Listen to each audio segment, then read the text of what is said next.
Mag-report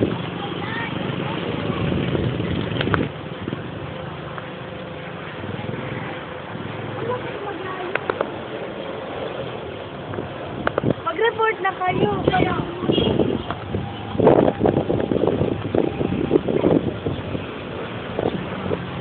Walang ginawa ng aking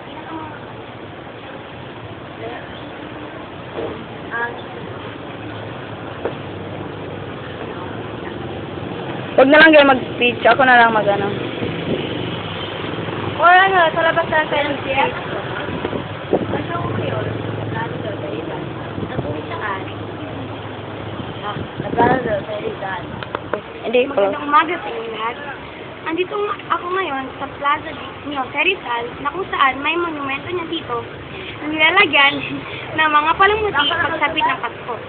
Ang monumentong ito ay itinayimala na natin ang kagritingan niyo sa Rizal.